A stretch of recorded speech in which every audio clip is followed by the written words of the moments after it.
Gentlemen, the time has come once again to discuss things.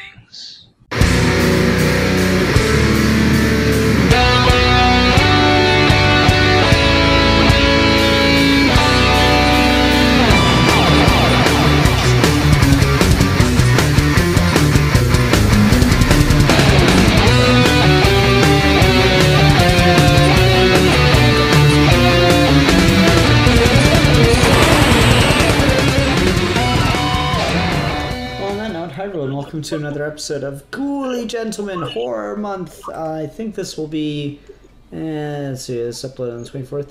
Okay, this will be the last regular episode. We'll have to talk if we want to get together to do a Halloween special episode or not, because Halloween's on a Sunday this year, so that's a good opportunity there.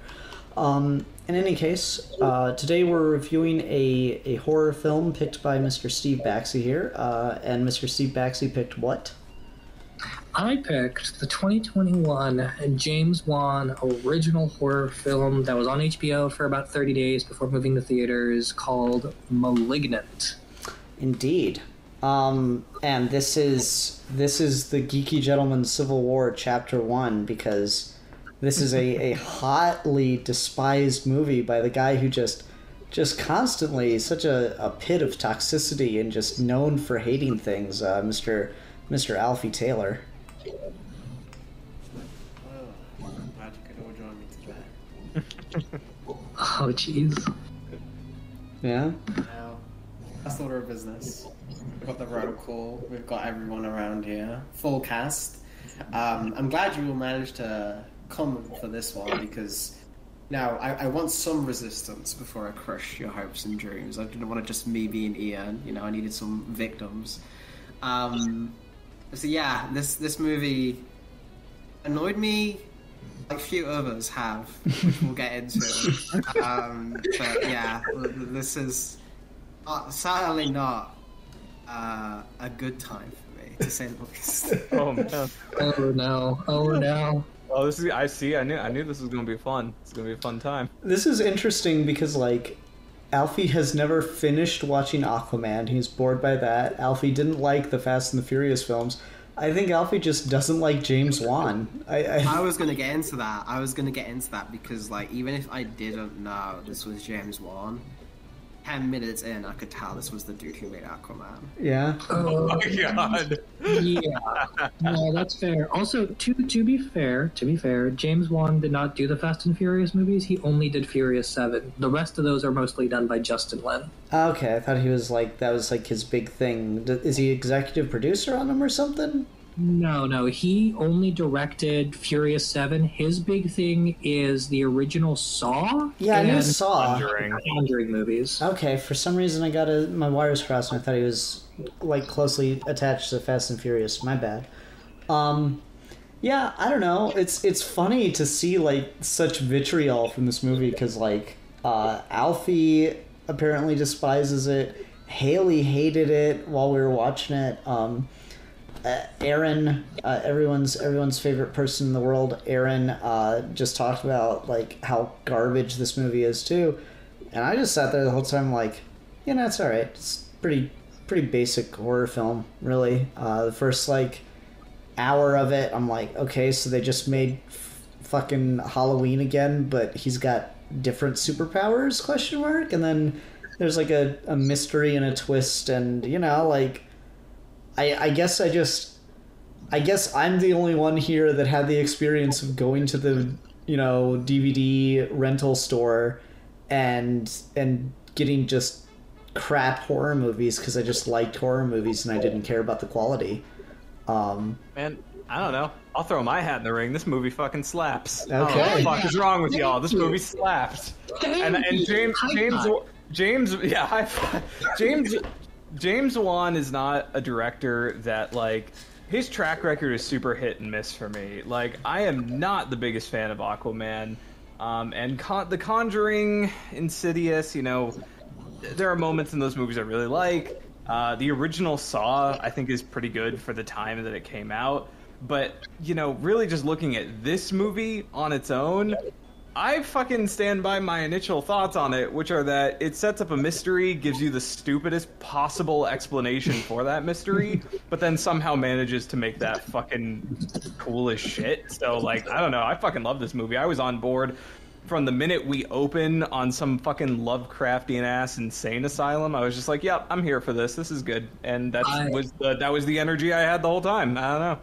I will carry the torch from there and say, I don't know how far you'll follow me down this path, Matt, but I've gotten to this point in my life where I think liking something and knowing it's bad is a coward's position, and you should cut those people out of your life, because you know what? If you like something, own the fact that you like something. This is not good because it's bad. This is not entertaining because it's bad.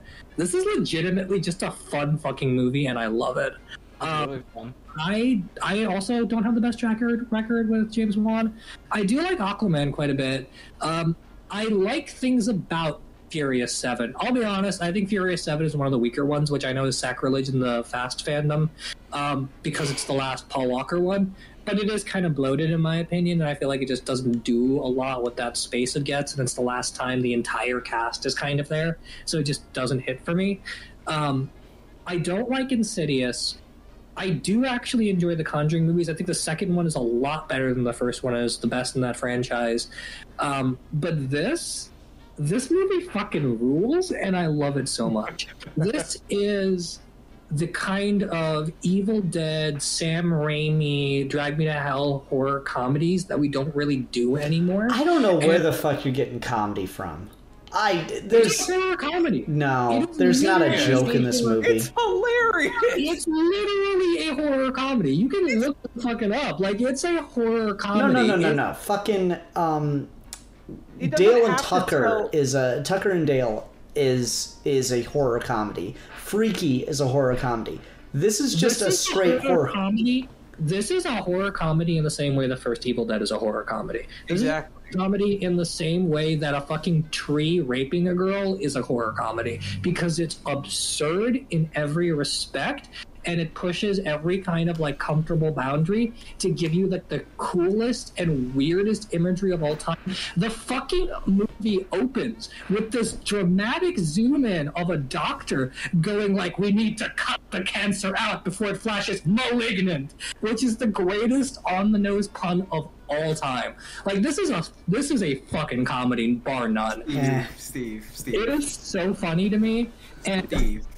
Hang on. But I think the other thing about it is it's not just a fucking ton of fun to watch. It's also just like a really competently well shot movie. The editing is so fucking tight, and James Wan's like camera control is so good. He's got all of these really creative POV shots. He's got that great sort of bird's eye view where you watch the girl kind of run through the layers of the house and you see the floor plan.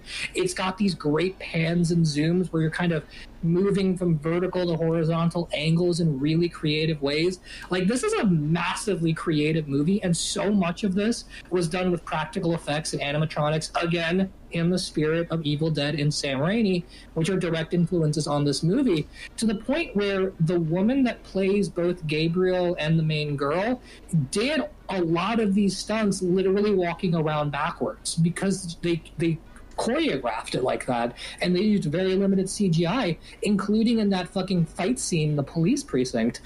Like, this is just a balls to the wall fun movie where everyone is having a good time and everyone is bringing their A game, and I love it. See, I didn't think this was going to be this easy, because both of you saying this movie slaps, and you don't have any people who think the movie's bad but you say it's good anyway are cowards, Steve. I don't know why you just outed yourself, because neither of you have described this movie without using the words stupid and bad. So, like, I don't know what kind of backhanded praise y'all give your movies you like, because you just pretty much described my critiques of this. This is ass. This is not intentional comedy. Because if it is, it's not even funny. It doesn't make me laugh with it. It makes me laugh at it because it's no one's bringing their A game. This is terribly acted. This is acted like a fucking Power Rangers dub. Like people like my sister zoom in, guitar music stuff. Like this is not editing. This is, I don't know how to balance my audio levels, but I really like this song, so I'm gonna put it in my video and hope I don't get a copyright strike. Like, this is absolute garbage. How we open and the general plot of this film is okay, whatever. A horror movie, twins, possession kind of shit. Okay, we've seen it 1,000 times. I'll go with it. But the leaps it asks me to go for and the dead tone it tries to keep that going for, I don't understand how anyone in the studio let this pass. Like they first of all, we keep talking about the fucking main girl who suffers her husband fucking suplexes her, fucks her up straight away, which is pretty funny. I'll give him that. Just the sheer visceral violence of that. But then the whole movie she's got that head wound, and like she's been in the hospital multiple times and no one decides like, oh, your head's bleeding on the fucking pillow. Maybe we should check that. No, just not gonna mention that, not gonna bring up that. Just again, logical leaps and stuff I can get into, but there's so many things in this movie when I was watching it that just really struck me as amateurish, and like on a pure like script level and direct level, that this is like fan film below. I mean, me and Ian have been doing like fan film reviews for like horror movies. Really, really bad usage of. I don't care how much camera movement you use.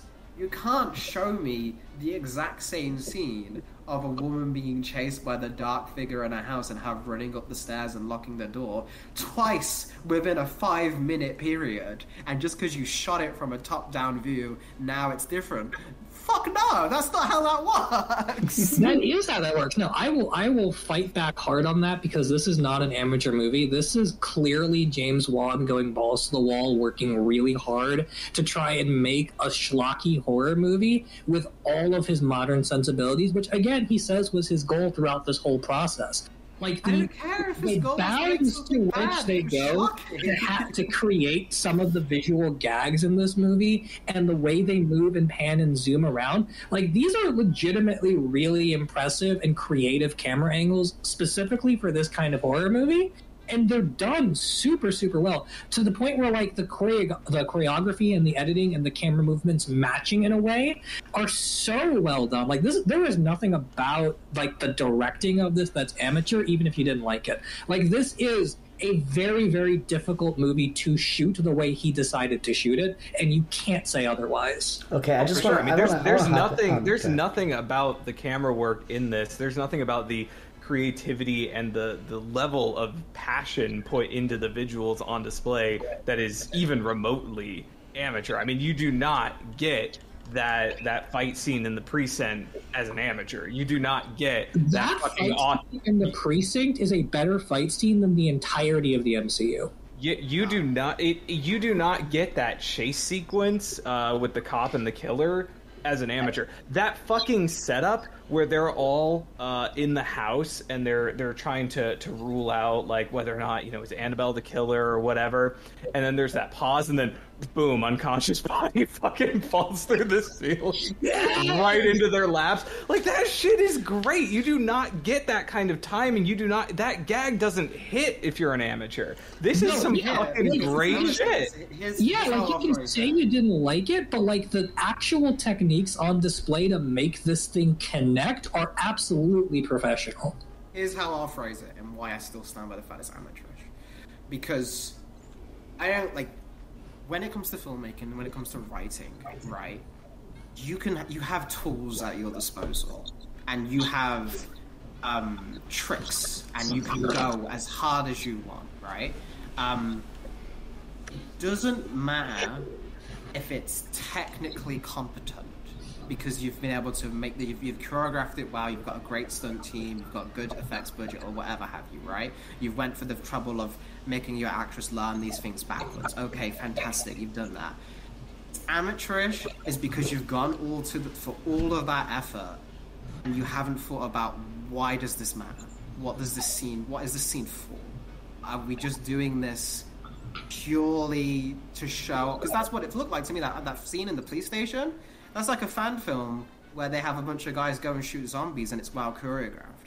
It doesn't mean it's a good movie. It's just a showcase of like, oh, well, this guy has to work a camera, maybe we'll hire him. No, James Wan, you've already been hired and made the highest grossing superhero movie of all time. This isn't impressive to me just because you've got the wherewithal to show that. If I don't care about the fight scene, if I don't sense the threat of danger, if you just throw bodies at this killer, which previously as well, okay, that scene, right? Like, that shows to show that this is the dire hour, that we've got this it's unleashed and there's nothing we can do to stop it. That doesn't work because you previously, as Matt pointed out, had a fucking like 5-minute long chase sequence where one police officer, one dude, for some reason, most asinine decision, never calls back or brings out his fucking phone to record this shit, just decides to chase them into the most, this looks like I'm gonna get ambushed position ever, but he fucking lives because it runs away like a punk bitch! Like, that's not setting up a threat that needs to be avoided and needs to be tamed. That means, okay, I don't take this threat seriously anymore, because they just fled. They just ran away, and then when it's in the police station, now they're suddenly hyper-competent. Well, no, because that's not how they've been previously portrayed in the film. So it feels like it's just action for action's sake, which, yes, to me, is amateurish. Just because you can do something doesn't mean you should do something, doesn't mean it's inherently good, just because it's flashy. I will pause it here, but also, real quick, real random side tangent. Discount Keanu Reeves as Detective Krakoa Shaw? I fucking love that dude, and I want him to have his own film franchise. But anyway, to your point, I think what the disconnect here is between what Matt and I are saying and what you're saying is, like Matt, the second you opened with that hard cut to the fucking Lovecraftian asylum with the doctor making cancer puns with massive dramatic zoom-ins on her face, I was completely in on this premise and the nature of the story that we're telling as something that is, we're going to require quite a bit of leaps in logic to make sense, but is entirely about sort of the vibes of this movie.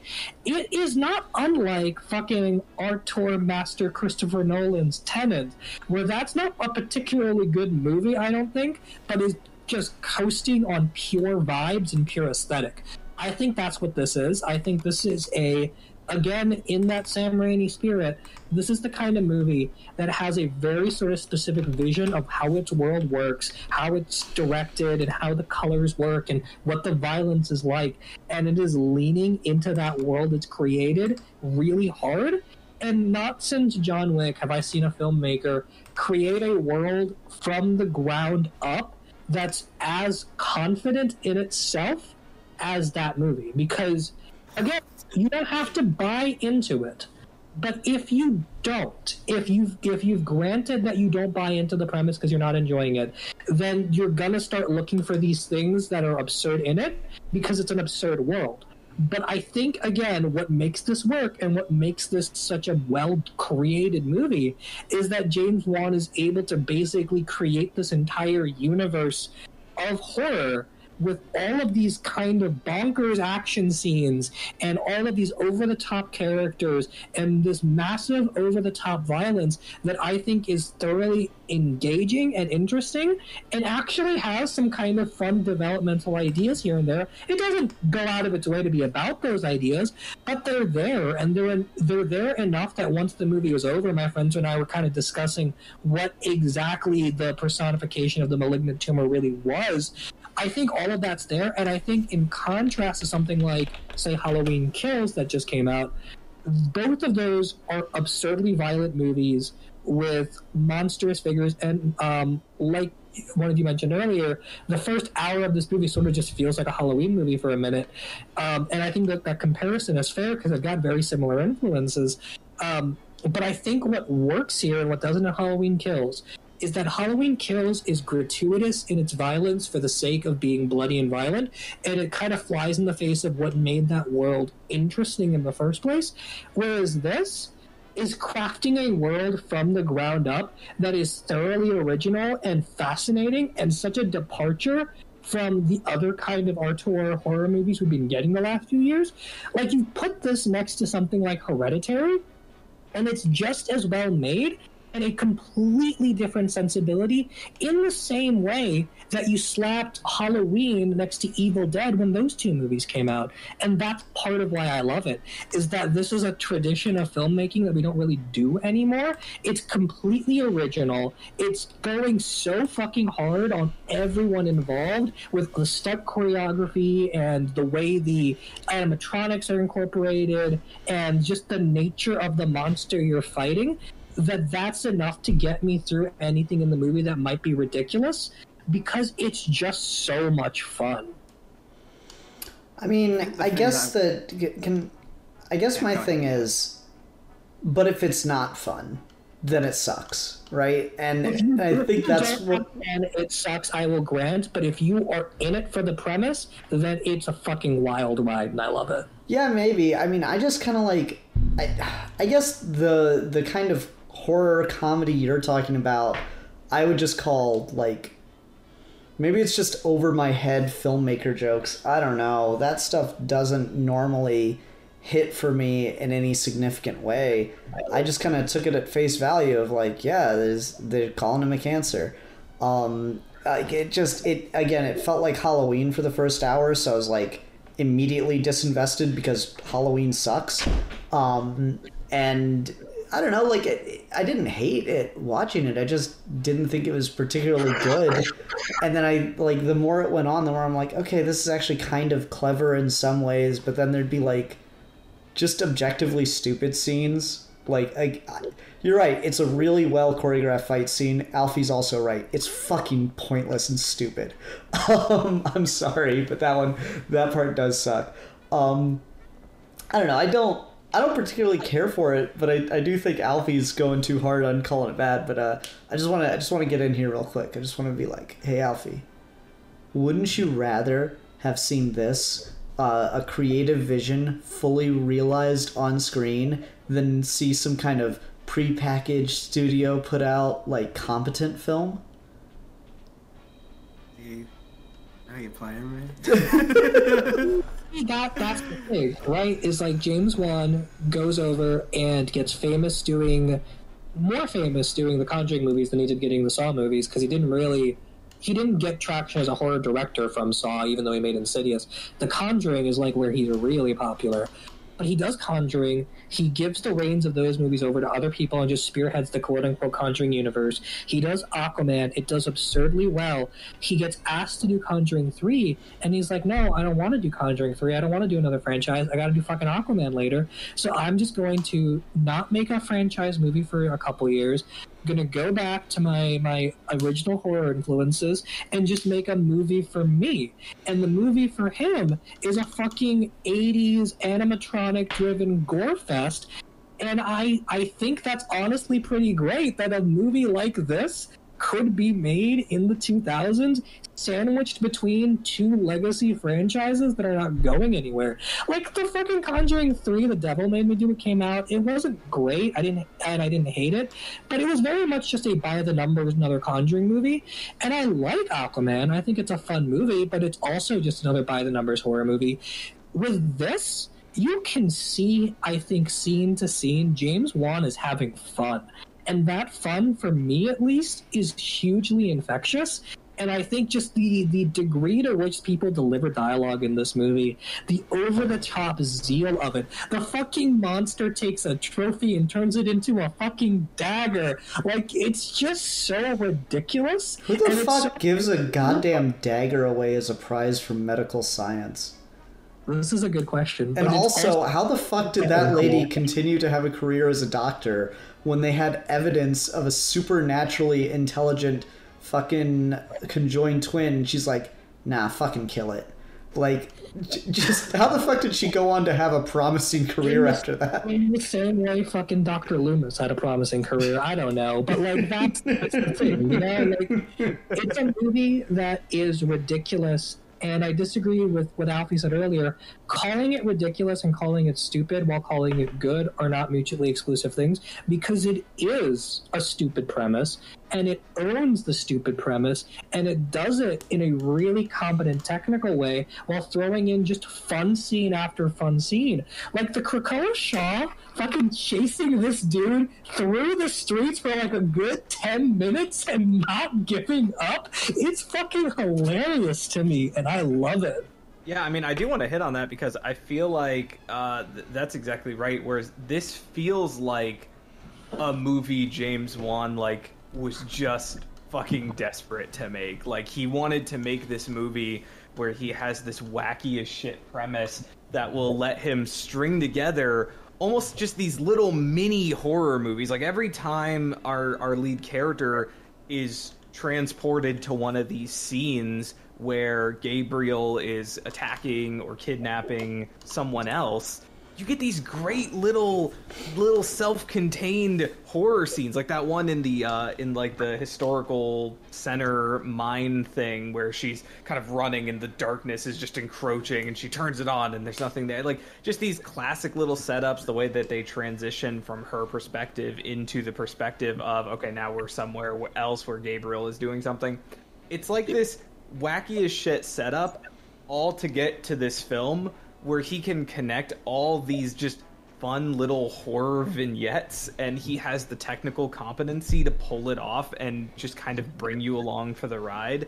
And I'm 100% with Steve. I think something being fucking stupid as shit does not make it bad, because if that's the intention, that, and I'm not saying that, you know, intention means everything, but if that is what he's trying to do, I'm successful enough that I'm going to make this stupid as shit love letter to 80s schlock, and if you like it, you like it, and if you're here for the ride, you're here for the ride. Yeah, Alfie. And I think he totally succeeds at that. Alfie, all he did was make his vision. All he did was present his vision. Can't you just respect Dude, I'm sure, right? I can respect that he had his money and he made his film that he wanted to do, right? But I'm sure if James Wan had to review my fucking Dragon Ball fanfiction series, he's not going to enjoy that much either, but in my vision too. But, like, you know, like, that, and I don't get paid for that much, nearly as bad as fuck. So, yeah, he could make his vision. He could also, as a successful filmmaker, make it good. Like, that's, it isn't, like, I could have my principles and also just be able to also say, yeah, it's bad though. And the reason why, alright, so you bring up Evil Dead a lot. And I think the key difference you're kind of missing with Evil Dead and what makes Sam Raimi work, and this doesn't. Sam Raimi knows how to direct his actors. Evil Dead doesn't work without Bruce Campbell. Bruce Campbell makes Evil Dead funny. That's what makes that happen, is because it's exaggerated enough to where it's very clear. Just watching, like, when anything they do with Bruce Campbell, you know it's funny. Like, it's inherently along for the ride, and it lets you go into it more. None of these actors have an ounce of comedic timing in their fucking bodies. There's not a single moment in this that made me laugh with it, or in any kind of connection, or a moment where a character points out how fucked up it is. Because there's moments like that where it happens, right? Where, like, part of the humor of Evil Dead is just seeing Bruce Campbell react to the horror in front of him and just how fucking obscene this is. And they tried to have characters react to that in this, but it never hits. It never feels like this is actually entertaining, or that this is actually a believable set of characters, because at the same time you have them making such asinine decisions to where literally we have a fucking scene. And again, this is doing the thing you said, Steve, as well. If you're not in the world, it's absurd. I'm going to point out things. I don't care. I'm going to point out how fucking absurd it is, because people had to write this script. And that means some of these are fucking edit. This silly mistakes like this that just, you don't need. It doesn't make it funny. It just makes it annoying. It just takes you out of anything you could get into.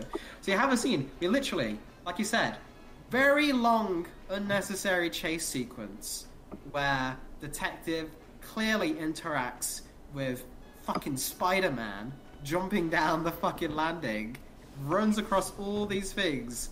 Clear, almost killed. Absolutely undeniable. He experienced this. In the fucking interrogation room. Hey, you saw this wasn't me. You saw this was a fucking... some kind of supernatural shit, right? Like, you should be able to help me out. Like, what was happening here? He never respond. Just keeps the scene going. And then the phone calls. And then we just have the fucking... It's just... You can't get me to believe in the absurd situations if the characters themselves are absurd in an entertaining way. They're just absurd in a boring way. These are characters that aren't entertaining to watch because it's an absurd way. It's just they're making stupid decisions, but they're doing it very flatly. Like there's... I don't see what you're making with the Evil Dead comparison, because when Sam Raimi does his horror, it's larger than fucking life with the characters, and that's what makes the world work. If there isn't meant to be a tribute to that, it's missing the point. Because it's trying to take, like Ian said, it's trying to take Halloween, and very much you could play it off as a straight horror movie. Without that, it's close to that. The silliness comes in fucking waves, but then it isn't played like that a lot of the time until you get to the thing. So it feels like it doesn't want to commit to that. It feels like it doesn't want to commit to just being schlocky. It also wants to be taken seriously as a horror movie, and I feel like it doesn't gel together because of that. I disagree with that completely. In particular, I disagree with the characterization of Sam Raimi and what the Evil Dead movies are trying to do, because I don't think that's true. The Evil Dead movies work because, and I mean, they work to varying extents, right? Like Evil Dead 1 is not particularly good, 2 is good, and then Army of Darkness is where Sam Raimi kind of figured out what the Evil Dead movies were supposed to be from the beginning, and he gives Bruce Campbell all the screen time in the world to just be ridiculous. But the pedigree of those movies is characters enter a mysterious situation like a cabin in the woods. They start getting fucked with for no conceivable reason, and all of them are petrified in every instance because of how weird the world is. They don't take the horrors that they are experiencing as larger than life. They take it as seriously as if they lived in that world, and that's what makes those movies work, is that no one is stopping in the middle of an Evil Dead movie to be like, that's fucking weird, right? Everyone do. Swim Army of Darkness, yes. But in the beginning, and Evil Dead 1 as well.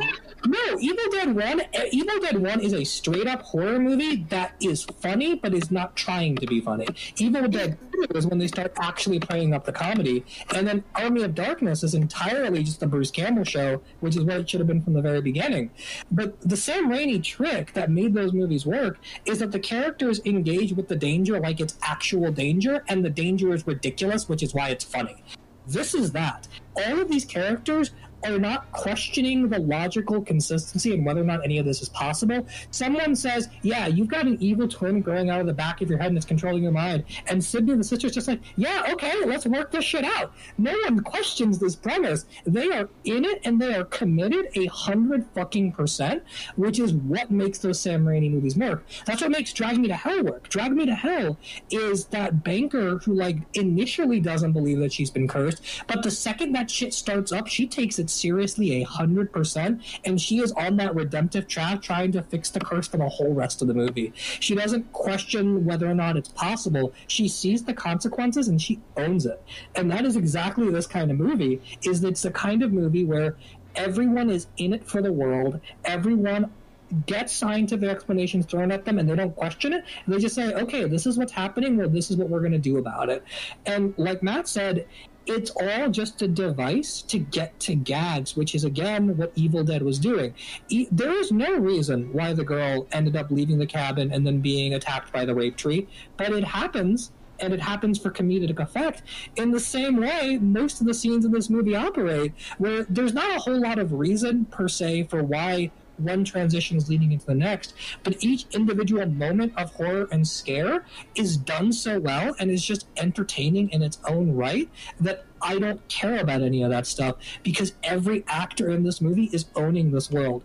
George Young as Kakoa Shaw, like, that dude stepped out of an episode of Law and Order and he is playing bland, by-the-book cop who is jacked as much as fucking possible. He's got that no-nonsense partner, which is just another great archetype. Her sister does not question shit. She is in it for the long haul all the way through. You introduce a shitty abusive boyfriend and you kill him within 5 minutes of the movie opening, and it's just fucking great to me. Like, there is not a person in this movie that isn't 100% committed to the world they're in, and that's what makes Sam Raimi movies work, and that's what makes this one work, is that everyone is committed to the bit, and it's completely devoid of our irony-poisoned culture where everything needs to, like, the tension needs to stop to make a joke. The tension ramps up, and it's funny because it's ridiculous. It's not funny because the movie is stopping to tell you it's funny. Just maybe. Yeah, I but mean, I gotta just- agree. There's no fucking like wink to the camera in the same way that there's none of that in the original Evil Dead film. As the Evil Dead films get to Army of Darkness, you absolutely do get a little bit of that. But I'm 100% with Steve, where what makes this work is that the inherent absurdity of it is never acknowledged. It's simply played straight. And you, as the audience, are expected to see this backwards walking fucking killer and see it for the absurdly nonsensical thing it is, and that's where the enjoyment is coming from, or at least. Okay, but like, what if you don't though? That's my thing. It's like, if you just don't see it as absurd, if you just take it, it's played itself straight, so you just take it straight, then it's just dumb. Like, I'm sorry, it's not like funny dumb, it's just dumb at that point. It's funny dumb in the same way Evil Dead is dumb, right? Like, if that's what you're saying, if you're saying if you don't see it as absurd, then you're saying that this is just not a movie for your taste, and that's fine. But that's what the movie is doing, and if you're entertained by that, then it works. And if you're not entertained by that, the stuff like whether or not the plot follows begins to matter more in a way that the way the movie is designed doesn't care about that stuff. This movie does not care about being logically consistent or realistic. But if you're not in it for the absurdity, that's the only stuff you end up seeing. I feel like, again, With every movie, right? Like, if you're not into The Dark Knight, you're going to start poking potholes because you're just not enjoying the experience. But if the experience is absurd horror farce of the 80s, and you like absurd horror farce of the 80s, then that's what this movie is. my thing with that though, Steve, is like, okay, you are right? Like, that's, you can get the whole plot hole thing and nitpicking thing that I've been doing, like, do that because it's funny, because those are just objectively just silly things that when you make the fun laugh at them, so like it is kind of thing. But like, even regarding like any kind of logical inconsistencies or whatever, like just throwing those out of the window, right, and just dealing with the movie, okay, this is the world it is, and this is just all perfectly normal, this was perfectly fine. That doesn't matter much, and the reason why that becomes more fun is not even necessarily just if I'm not in it, because again, I'm not that much of a horror guy in general, but I like to give things a fair shake. I like to think that I've kind of showed that a little bit on this show. Is I'll deal with it what its goals are. I'll deal if this is meant to be a cheesy kind of thing, if this is meant to be absurdist humor, if this is meant to be striking and terrifying stuff. Okay, I'll deal with its goals, see if it's achieved those goals.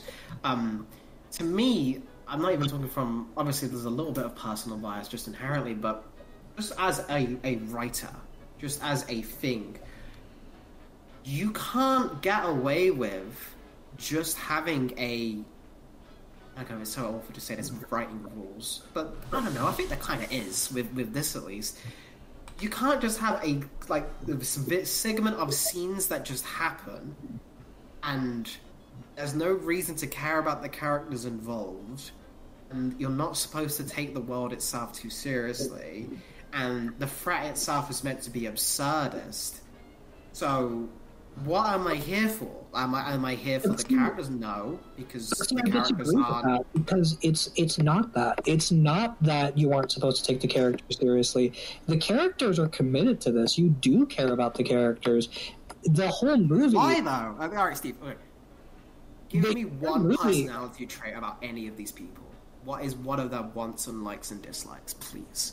the main girl, Madison, really wants to have a child. She isn't able to have a child, and she has this toxic relationship with a boyfriend where she's had 4 miscarriages, and so she's struggling with that relationship when he knocks her head in, which causes this thing to awaken, and it externalizes that desire for family connection. She's got her sister who believes her no matter what and supports her because her sister, despite being a part of an adopted family, always wanted a sister and cares for her in that same way. Like, the sisterly relationship here, I think, is very fleshed out and very, very clear. This is not fucking, like, some prestige drama about the ins and outs of their lives. But the characters are clear. Their wants and desires of the characters that are central to the plot are made explicit, and the actors are committed to the bit. The movie's not trying to get away with giving you characters that you don't care about, like Friday the 13th, just so they die. The movie is going out of its way to give you scenes where these 2 sisters are working towards the same goal and have a mutual understanding. Again, whether or not that connects with you, your mileage will vary, and I won't say you have to like it, but I'm going to disagree with your framing here because I don't think it's amateurish, because they did write a relationship, they did act a relationship, and a relationship is in the movie that's grounding the horror to the point where her sister is the one that pleads with her to take control away from Gabriel at the end. Like, the relationship is there. Again, whether or not you buy it is fine, but it's there. You can't say it was trying to slim by without it. I think it was trying to sling by with extremely minimal stock tropes of the sister. Like, that is some of the most stock sibling relationship you could, like, anyone could write. That, like, draggable fan fiction, my comment section describe Goku and Raditz like that, Steve. That is not original. that is the stock. I'm your sister who cares about you. Operate the exact same way. It doesn't have to be original, but it's there, right? And I mean, that's the point of disagreement here, is that I'm not saying it is done to, like, master's level degree or anything.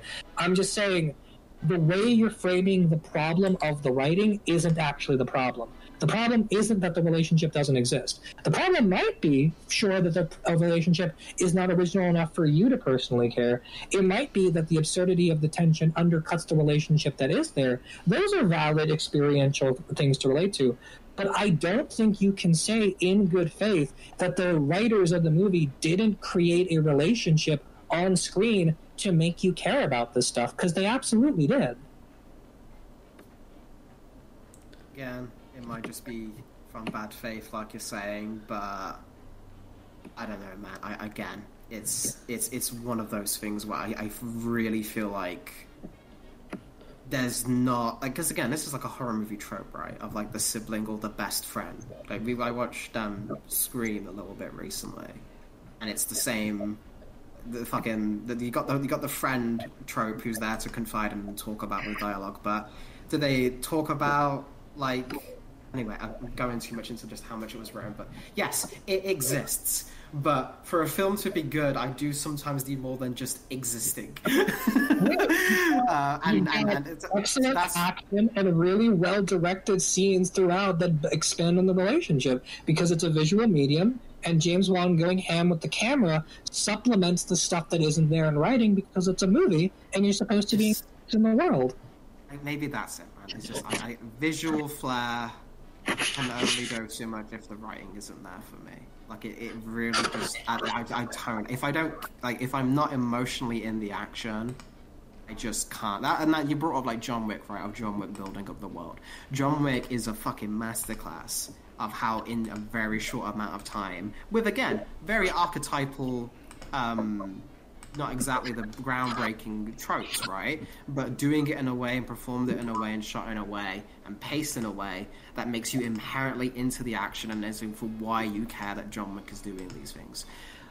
I do not care about a single person surviving in these things. The relationship between the adopted family and stuff, we don't know much about their thing outside of, like, what is related to the Gabriel stuff, what their relationship was outside of when it wasn't related to the sibling brother, and how does this mother and stuff like that. And again, I don't need much. I don't need much at all. I don't need when you're gonna have like the fucking long lost mother turn up, and of course you've got the Alan Moore she was raped backstory. Just you can't miss that one out. But you gotta have the. If you're going to have that moment where like Gabriel stops and like looks at her and stuff like this, like, I haven't even seen this fucking woman in a scene before outside of a fucking photo of what she was like. The implications of that to make me take the moment as anything more than just you're throwing everything you can at the wall to try and get the audience into purely on they're our family, so therefore that must be important. Is that just doesn't work to me? And again, no matter how well you shoot it, which again I don't think this is shot very well. I think this is very showy. That doesn't mean it's done well. I don't know, man. It's just everything about this movie and talking about this thing is just, and especially like the reaction to it, of it being like, I wouldn't mind it so much if it was just this is. A B movie that we really like, but this is not fucking Martin Scorsese cinema. Like it's come the fuck on. Like we must expect a higher quality of standard of filmmaking, people, than just it's self-aware. Like fuck off. It's really funny because I left a comment on a previous Geeky Gentleman when you guys were talking about Possession, because Ian was talking about auteur theory, and my big sort of pet peeve about those kinds of conversations is being pretentious is not the same thing as being an auteur or artistic in that way. Like, fucking Michael Bay and Zack Snyder are this, and they're not pretentious. They try to be sometimes, but they're not really. All that idea means is that the director behind the wheel of a movie, one, you have to grant that movies are a director's medium, and if you grant that, are the directors making these movies doing so in a competent way that is indicative of their specific style? And then whether or not it's pretentious is a separate conversation from that. The problem with Possession is that it was trying to be pretentious without having any style to its name. And I think what makes Malignant a really good counterbalance to that is that this is not pretentious at all, but it is 110% James Wan's movie, and that's why it's so much fun and why it's so refreshing. I think you can like really indicatively tell when a filmmaker is having fun making a movie and it's not a miserable experience. The making of Blade Runner is a miserable experience. The making of Chinatown was a miserable experience. The making of The Shining was a miserable experience, to the point where like it's just hard to appreciate Shelley Duvall's performance in that because she was fucking traumatized doing that. But this is a movie where it just becomes so apparent that everyone here is just having so much fucking fun, coming up with the most bonkers fight scenes, coming up with the most absurd blood spatter, with the weirdest kooky Dutch angles, with the most intricate kind of shots for no reason. Like, this is an auteur kind of Martin Scorsese cinema, in the sense that this is an original movie where everyone involved has a clear style, a clear sense of purpose, and they are enjoying it, and it's not tied into establishing some sort of greater corporate entity that is larger than them. This is not a Marvel movie. This is not an Evil Dead reboot. This is not a fucking Halloween reboot. This is just James Wan and company having fun, and it shows. And I think that's why I respond to it so much, is that it's just people having fun with a camera, and they just happen to have a few $1 million to play around. Yeah, I mean, I gotta agree with that, because, I mean, I agree that, everyone has different standards for what they consider some sort of high art piece. This is not It Follows. It's not. But it's also not trying to be It Follows. And I strongly agree with Steve that something can be an absolute just auteur vision, and it can be enjoyed on that level as a sheer showcase of passion for the art of filmmaking without trying to be an It Follows or without trying to be a Martin Scorsese cinema. But it very much is, in the sense that, yes, this is an auteur doing their work and loving everything about it and saying, this is me, for better or worse. and if it connects with you, it connects with you, and if it doesn't, it doesn't. And I mean, I guess that's totally fair, and that is kind of where I think everyone has to come down on it. Because no, I would not hold this in the same regard as I would hold something that might be described as cinema. But that doesn't mean that I think any less of it, or that I think it is any less deserving of being considered a movie that fucking slaps. Yeah, exactly. You know, like it's the kind of movie, and there have been very few big name blockbusters that I've like felt the urge to go back to after having seen them once. Like they would be fine, they're good, and they're satisfying. Even some of like the more sort of prestigious horror movies we've gotten, you know, like I've seen Midsommar. I think it's a really good movie. I really like it. I'm probably never going to watch it again. I had no desire to go back and watch it again. There's a lot of those kinds of movies that come out. The Green Knight's another one like that, where it's like, yeah, it's a good movie. I will never watch it again. Yeah, big time. Yeah, like it's fine. It's a movie. This kind of falls into the camp of like fucking Knives Out for me, right? Like James Wan grows up on schlocky horror movies. Ryan Johnson grows up on schlocky Agatha Christie movies. They both grow up, find mild success, get a big franchise that gives them carte blanche to do whatever they want and infinite money. And after they've done that, they get all of their friends together and they're like, hey, let's just do something that we've wanted to do since we were kids and put it on camera. And it has that energy. I can't explain it, but Knives Out is a Thanksgiving movie. It absolutely is a Thanksgiving movie. And in the same way I will watch Knives Out every Thanksgiving, I want to watch Malignant every Halloween. Because it's just so of the spooky spirit, and it's just so much fun. Like, this is the kind of, like, comfort food that I think horror movies have been lacking. Slasher movies can have that if you have nostalgia, but you can't make a slasher movie your comfort food after you've sort of already developed the concept, because so many of them are just so godforsakenly terrible.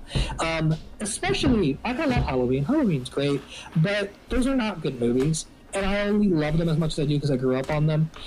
This is the kind of comfort food movie that every genre gets that I don't think horror movies in general have had. You've got the prestigious ones, and you've got the schlocky slasher ones, and then you had some in the 80s that were trying to kind of thread that needle, and they vary that to varying degrees of success. I think Malignant's the first time I've seen like a modern horror movie that's just like, yeah, I will just turn this on and watch it start to finish because it's fucking fun. All right. I will say, go ahead, Ian, unless you want to go. This whole conversation's just like too fucking meta, to the point where like I feel like we've talked about this movie so much, but we've barely talked about like the movie itself. So I'm just gonna take us in a different direction. I fucking liked the way Gabriel looked when we finally got like that reveal of the thing growing off that girl's back. I thought that was pretty Cool. fucking good. That was crazy. I like that moment. That scene are so cool too, like just the intricacies and stuff of like trying to get those little arms and shit to move. I love it. Yeah, It's honestly a little shocking when you see it. I mean, it Yeah. shows that you're just like, whoa, and it's again playing into that absurdity. That's just really great about it. you know, I thought that looked really cool. When we do see Gabriel's like face come through the back of her head and stuff, I thought that looked all right. I liked I will say I liked the way a lot of this was shot. It's just, yeah, your visuals, film may be a visual medium, but your visuals can't be the only thing driving it. Otherwise, you get, like, the Avatar effect, I guess might be the name for it, for what Steve's describing there. Where, like, I like Avatar, but when I tell people, yeah, I like Avatar because it's a pretty movie, then they're like, but the you know, Native American stereotypes and the Smurfs and the blue people and I'm like, I don't care about that shit. I just like it because it's pretty. And so the argument that film is a visual medium is 110% correct, but that doesn't mean that a visually engaging film is inherently interesting on its own merits. I mean, of course, it depends on your person, on your, like, what you as a person are into. But, I think you'd have a hard time arguing with me that Avatar is a visually impressive film. And you can make that same argument about this, And it doesn't change the fact that if you don't give a fuck about what's going on in Avatar, the visuals aren't going to get you through it. And if you don't give a fuck about what's going on in this movie, the visuals aren't going to get you through it. I'm like, again, I'm kind of sounding like I'm more on Alfie's side throughout this discussion, just because I know how annoyed it can be to be the only one that's getting fucking ganged up on. But like, please, Ian Tan, I welcome the challenge. Yeah.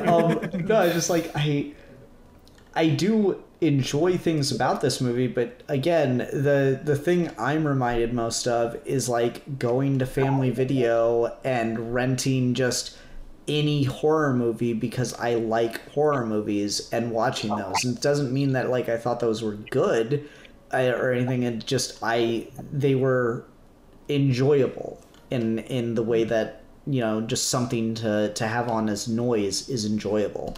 I gotta remember a fucking adaptation of Edgar Allan Poe's The Black Cat that they, you know, that's like a 12-page story and they stretched it out to an hour-and-a-half movie. They really took their fucking liberties with what they wanted to do in that film.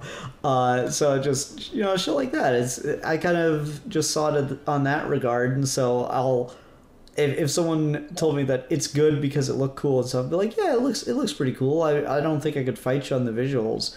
I enjoyed it to a degree, but I enjoyed it in the same way that I do a lot of like schlocky horror movies, I guess. Yeah. Which is, I won't sit here and argue that I think it's like cinema. I mean, to be fair, I think like there's like when you say a movie looks good and the visuals carry it, I think there's a couple ways you can kind of look at that, right? I mean, like you have like effects heavy films that are gorgeous and visually enjoyable because of, you know, like Revenge of the Sith is like really pretty because it's got a lot of really cool CG scenes, it's got a lot of gorgeous landscapes and fucking whatever. But then you get to this and it's like the visual flair of it isn't coming from that. You're not here for how pretty it is.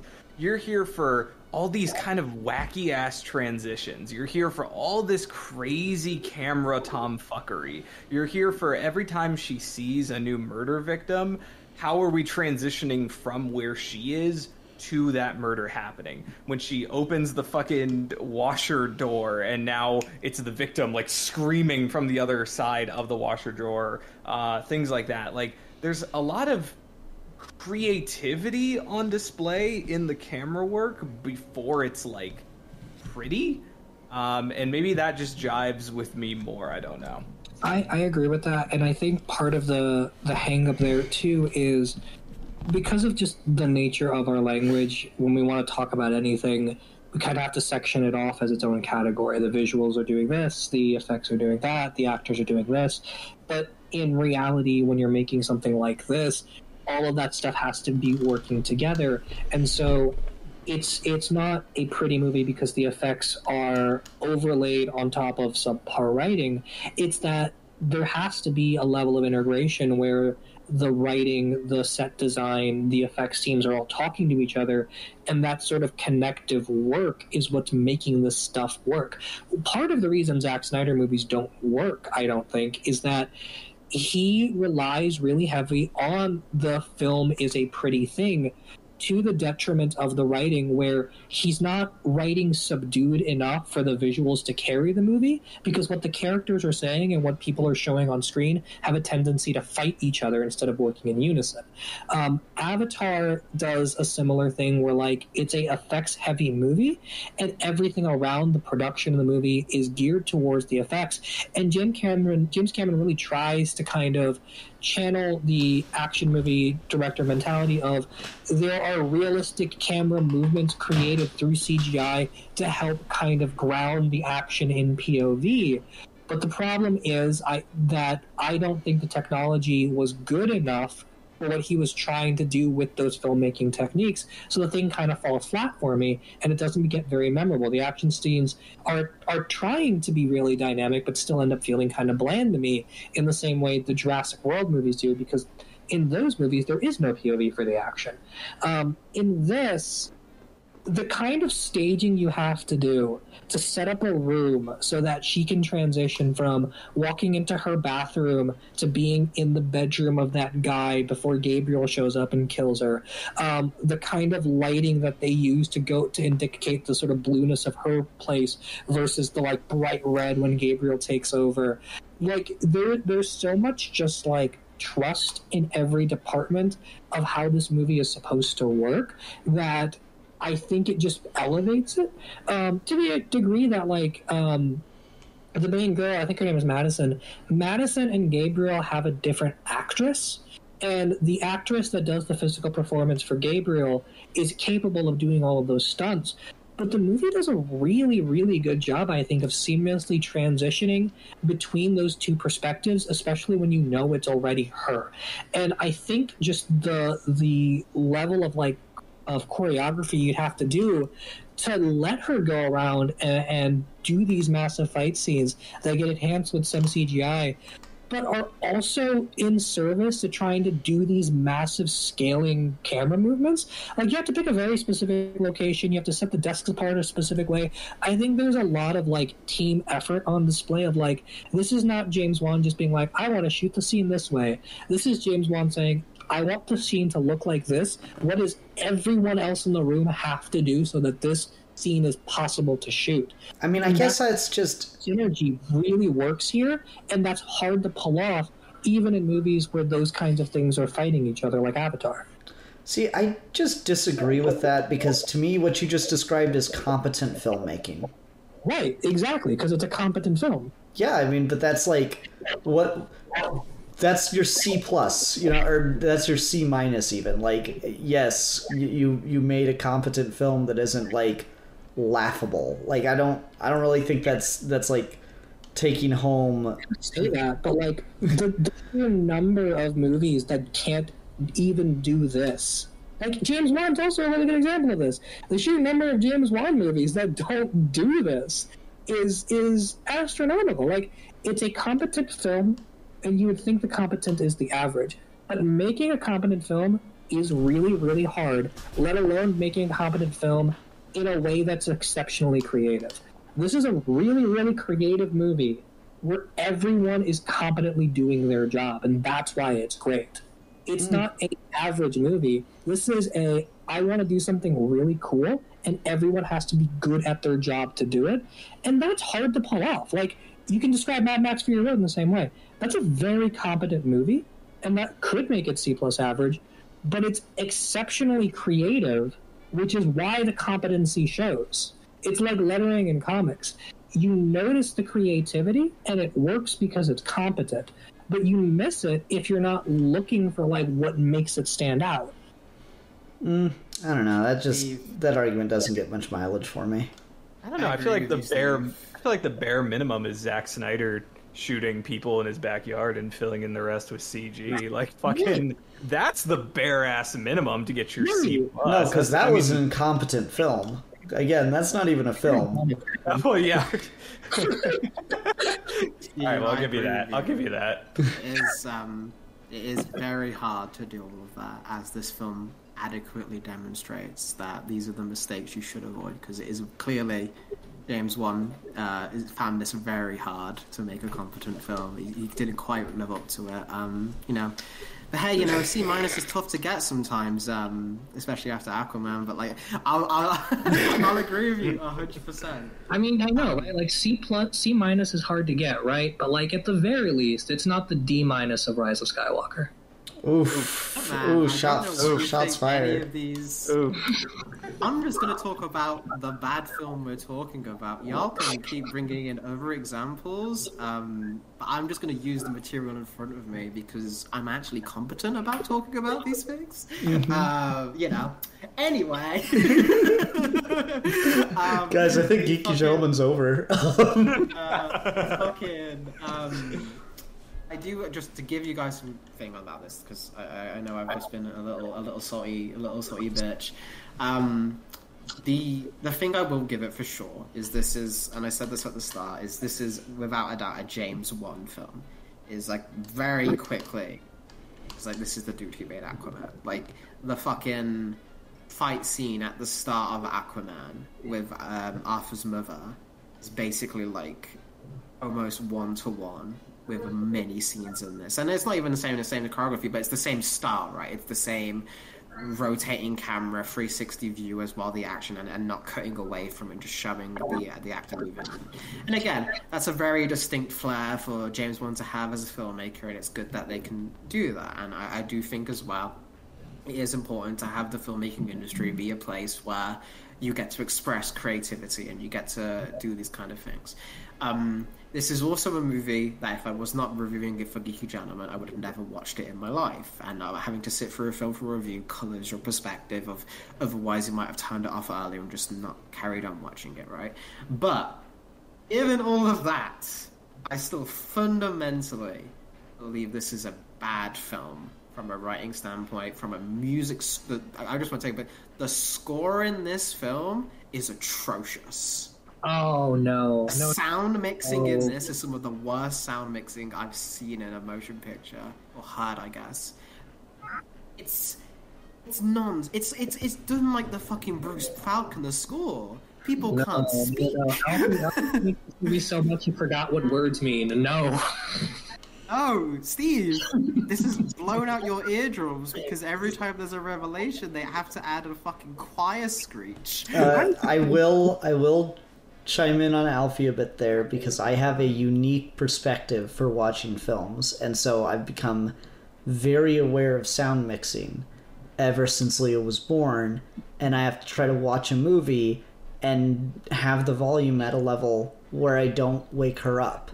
And I would say that once I've set the volume to where I can hear the dialogue, you should not have your volume get so loud that I then have to turn the volume down in order to not wake up my child. Like, the fact that I, as the viewer, have to start manually controlling the audio level to maintain a pleasant experience is a problem. When I have to become painfully aware of the audio mixing. Like, you know what it reminds me of? It reminds me of when I was trying to watch the special features of the Inception Blu-ray, because I did that thing where I got really into Christopher Nolan for a while. So I tried to watch the special features of the Inception Blu-ray, and it is just hilarious because, like, every time that it has, like, these little vignette interviews and things like, here's how we made the rotating hallway, and it's just, like, you know, British guys speaking at British guy volume, and then the sound comes on as they transition between each guy. So you have to, like, I remember having to, like, take the fucking TV and go from, like, 10 to be able to hear the guy talk, down to 1 for those 3 seconds of transition, back up to 10 to hear the next guy talk. And that's how I felt watching this movie, is I had to keep adjusting the volume and checking on fucking Liam. Like, god damn, just put your audio at a consistent level. You can still have your rises and your dips for things to get your dramatic effects, but it shouldn't ever be such a swing off the spectrum that I, as the viewer, have to moderate your volume for you.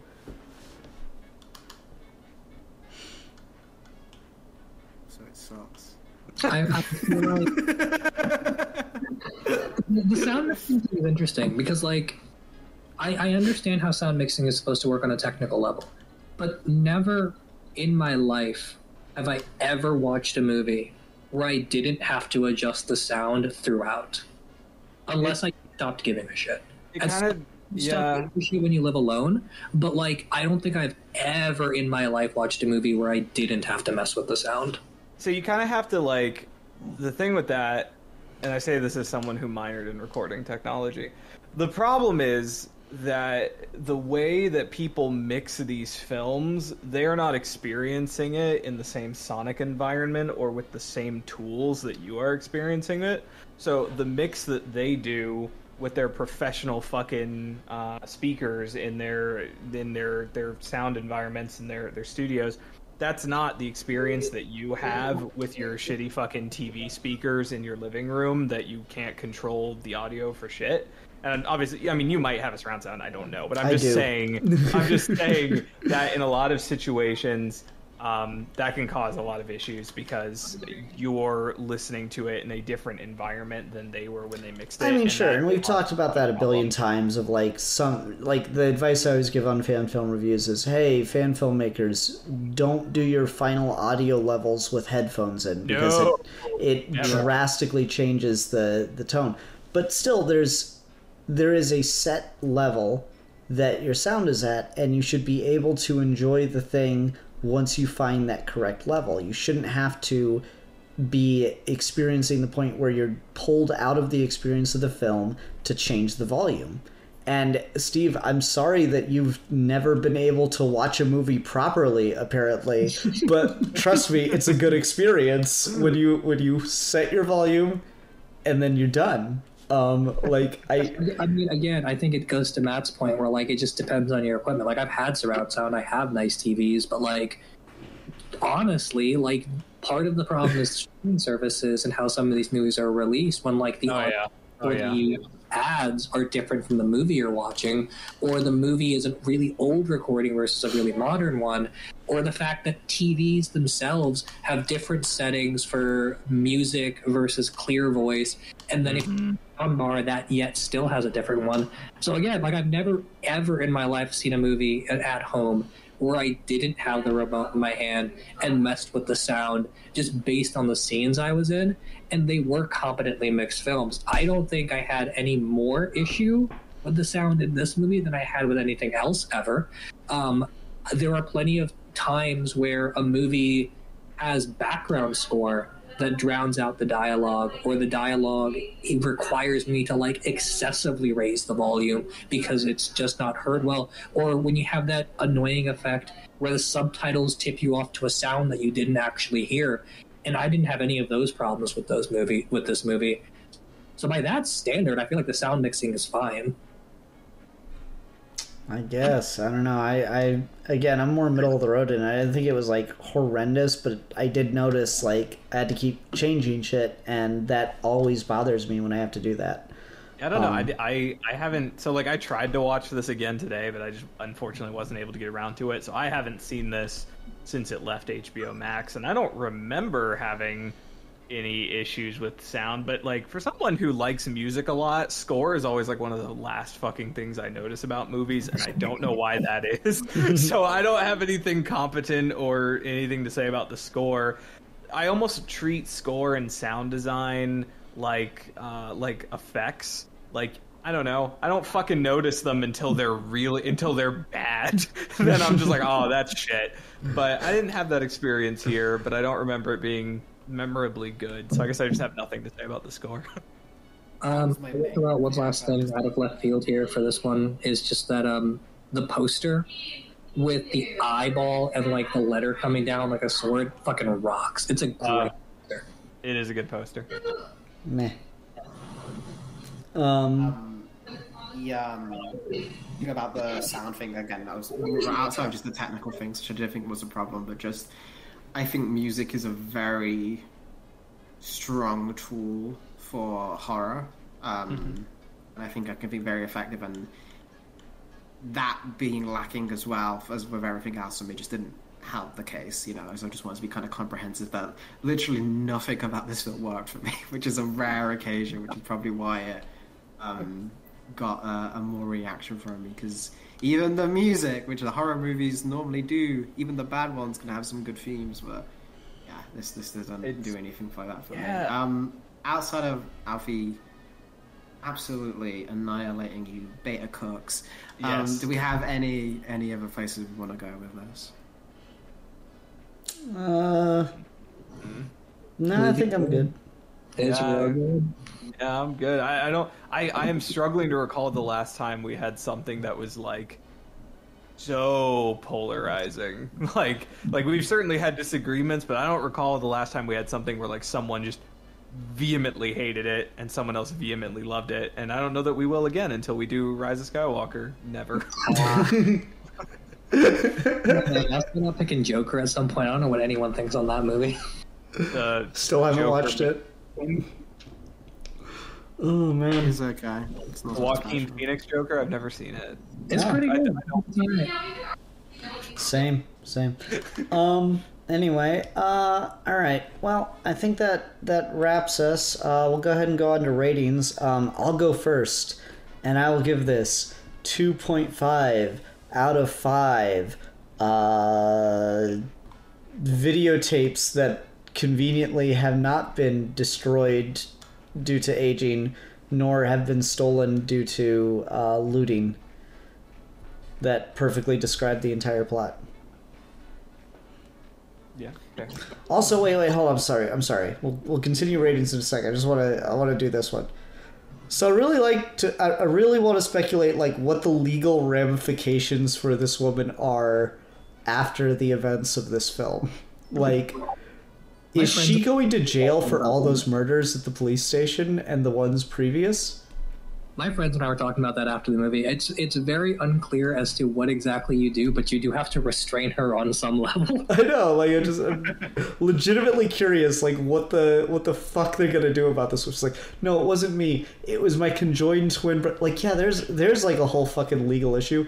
Conjoined twins. What if one of them commits a murder? What? Someone get me legal. Let me give me the fucking YouTube channel. Let me ask. Legal, help us out here. Alfie, you're the legal stand-in. What do? It's not. It has to be. They count as a separate entity because it have separate birth certificate and separate identity and stuff. The only problem would then become would the conjoined twin be counted as an accomplice, depending on their complacency in the act. Was they trying to resist? Was they that? So that would be the complication. But the actual act of murder itself would be applied to the person. Yeah, but like, what do you do? In this case, okay, so twin 1 committed murder. Twin 2 was unconscious for the events of the murder. Twin 1 admits to the murder that they committed. Okay, we send twin 1 to jail and twin 2 has to go with? Like, what is that like? Yeah, it would basically be the equivalent of they can't be separated. The sentence would probably end up being, especially with a special case like that, anyway, you can just put a conjoined twin in a regular prison as is. Too many complications and room size and stuff.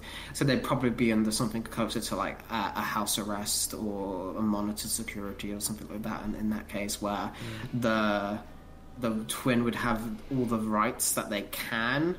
It's not necessarily in a prison environment, but they would still be culpable because to the punishment of the other thing, just as a result.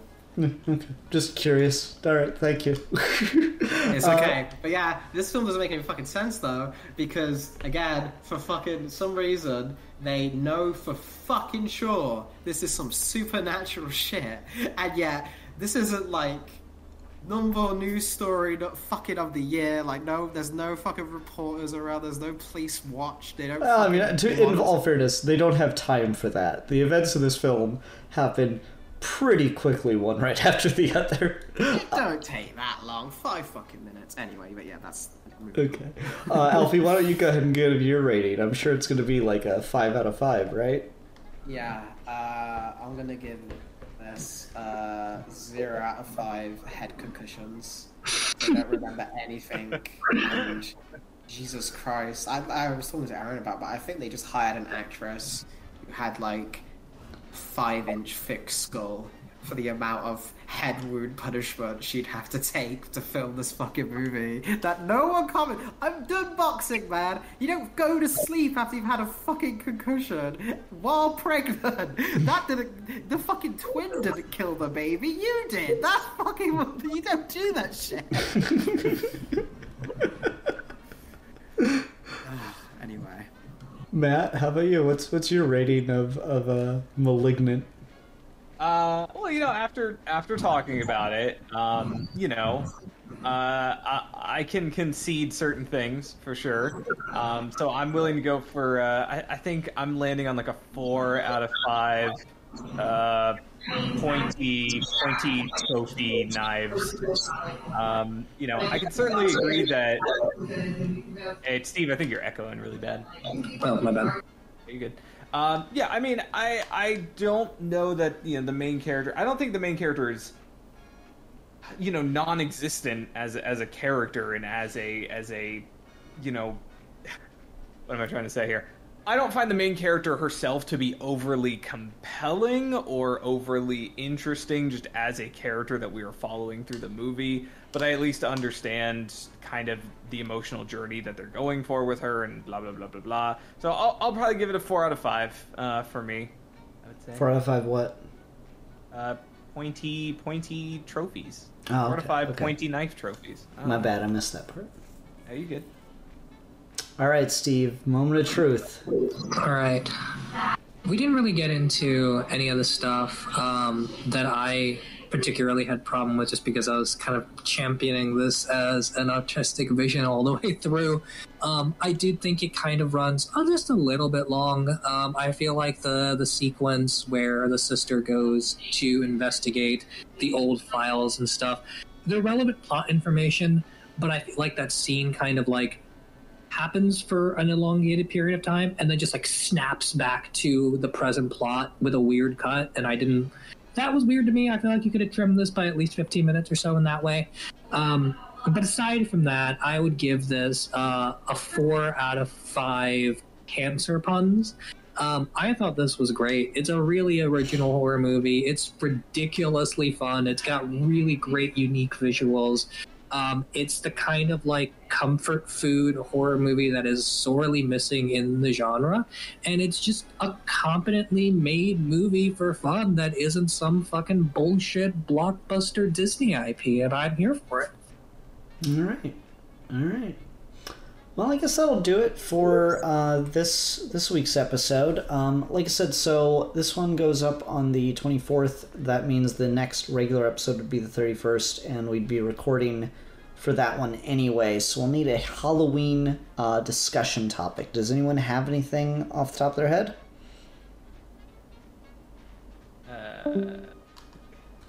Wow. I think I might have one, but I'm worried that we already did it, so I need to go consult the Geeky Gentleman playlist. If you don't have one, I know I just picked one, but something I was thinking about is like the cultural fascination with serial killers and true crime. Maybe. Like, I feel like that's... I don't know, that we could do that. All right, why don't we put it to a vote? Either that one, or we can talk about Halloween decorations. Either or. We'll put it to a vote. My vote's for Halloween decorations. What? Do you and I get votes? I mean, sure, if you're gonna vote for me. I'm gonna vote for me, which means only Matt and Alfie get a vote. Yeah, so... I'm sorry, what? As it should be. Only me and Matt shall get votes. Exactly. Thank you, my good sir. Now, Matt, partake. Their fates lie in our hands. Who shall we decide to quell this evening, and who shall perish? I don't know anything about, like, serial killer, true crime shit at all. I know it's like a big fascination. I just don't have anything to say about it. So for that reason and that reason alone, I will go for Halloween decorations and maybe the history of kind of all that and what they mean in the cultural milieu. Because he's my fucking boy, and I love him to death, and I just wanna, sexual horrible things to him. I'm gonna give my vote to Steve, serial killer, so therefore we don't get anything done today. Tie. All right, hold on. I got this. Coin flip online. Okay. All right. Hold on. Okay, Steve, heads or tails? Tails. All right, I'm gonna go with heads then, and tails. All right, so we're talking about true crime and serial killers and stuff. Sounds good. Fine, you guys don't get to know about my craft foam Halloween narwhals then. So think on the poor decisions you've made. All right. You just told us. Yeah, but I'm not going to describe them now. Yeah. Fucking suck on that and your poor decision making. All right. Until next time, everyone, I'm the philosopher. I'm the horror erotica lover. Fuck this movie. And I am the Michael Myers stan. And we are your ghouly gentlemen, and we will be dissecting things. Ha ha ha ha!